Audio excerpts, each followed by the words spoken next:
Prav lepo pozdravljeni, spoštovani direktor. Zanimiva tema današnjih res čistilnih teh stvari, ko imate pri vas v Komunali Kranj, in nas zanima predvsem to dvig cen oskrbe vode. Zagotovo to tudi vsa gospodinjstva zanima.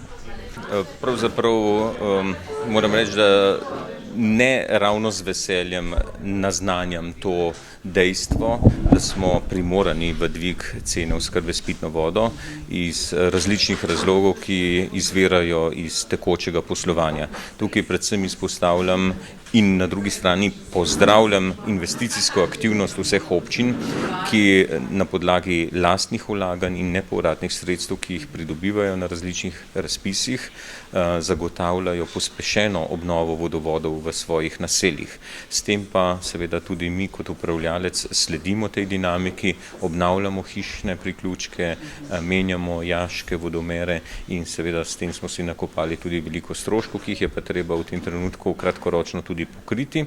Vendar to ni zgolj, strošek, po drugi strani se nadejamo, da z vsem posodabljanjem te infrastrukture zmanjšujemo vodne izgube, zmanjšujemo število okvar na vodovodnih sistemih in s tem posledično tudi nižamo stroške tekočega vzdrževanja. Zanima nas še to delovanje v prihodnje čistilne naprave tukaj v Komunali Kranj. Ja, glejte, prvo dejstvo je, kar zopet z veseljem ugotavljam, da je to ena najsodobnejših čistilnih naprav v Sloveniji, ki deluje dobro. Ne bom rekel brezhibno, ker v vsako delovanju ima seveda včasih tudi kakšne motnje v svojem procesu, pa vendarle govorimo o dobri in dobro delujoči čistilni napravi. Vseeno se pa v tem trenutku soočamo s kar nekaj izzivi. Eno je zagotovo nadaljnja obdelava oziroma dehidracija blata. Ta nam v tem trenutku predstavlja največjo zagato.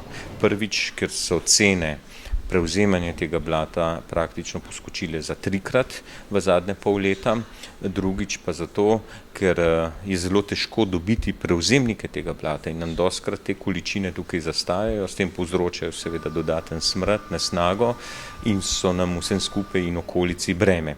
Zato razmišljamo predvsem o nadaljnji obdelavi v smislu višje stopnje dehidracije, s tem pa tudi zmanjšanje teh količin in pa pripravo tega blata do neke druge uporabnosti, bodisi v gradbene namene, bodisi za potrebe sežiga in podobno.